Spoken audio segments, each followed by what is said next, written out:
Articles లో ఇప్పుడు దాకా ఇండిఫినెట్ అయిన ఏ యాన్ గురించి మనం తెలుసుకుందాం. ఇప్పుడు డెఫినెట్ ఆర్టికల్ గురించి తెలుసుకుందాం. డెఫినెట్ ఆర్టికల్ లో ఏముంటదని చెప్పాను, దా ఉంటది.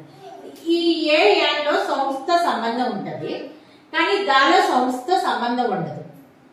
దీనిలో దా ఈజ్ యూజ్డ్ బిఫోర్, ఎప్పుడు దాకి ముందు మనం అదే వర్డ్స్ ముందు దా ఎప్పుడు యూజ్ చేస్తామో ఇప్పుడు చెప్పుకుందాం.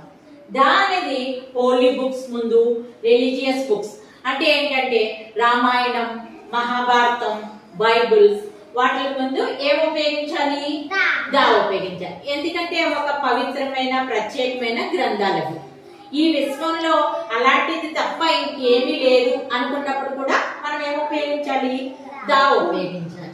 అలాగే చారిత్రాత్మక కట్టడాలు, మళ్ళీ ఏమో యూనిక్ నౌన్స్ అంటే సూర్యుడు, the sun, the moon, the earth.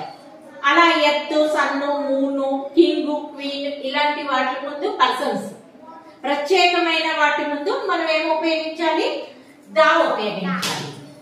The sun, the moon, the earth అలాంటి వాటి యందు దా ఉపయోగిస్తాం. అలాగే ordinals, ordinals first, second, third అంటారు కదా, the first, the second, the third అలా దా ఉపయోగించవచ్చు. మోరు, లెస్ వాటికి కూడా దా ఉపయోగించవచ్చు. మళ్ళీ ఇంకా దేని మీద ఉపయోగిస్తాం, parts of body, eyes, nose, hands, legs వాటి ముందు కూడా మనం ఏం ఉపయోగించవచ్చు, దా ఉపయోగించవచ్చు.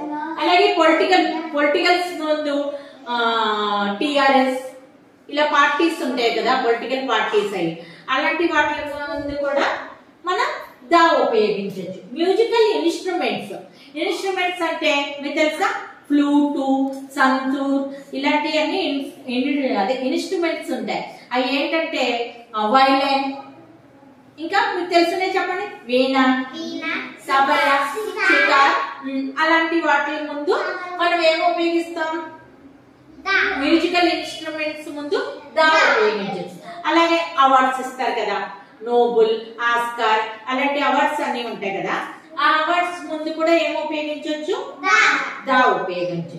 అంటే ప్రత్యేకమైన వాటికి, ఖచ్చితత్వం గలవి, ఈ విశ్వంలో అది తప్ప ఇంకోటి లేదు అన్నప్పుడు కూడా మనం ఏమి ఉపయోగించాలి, దా.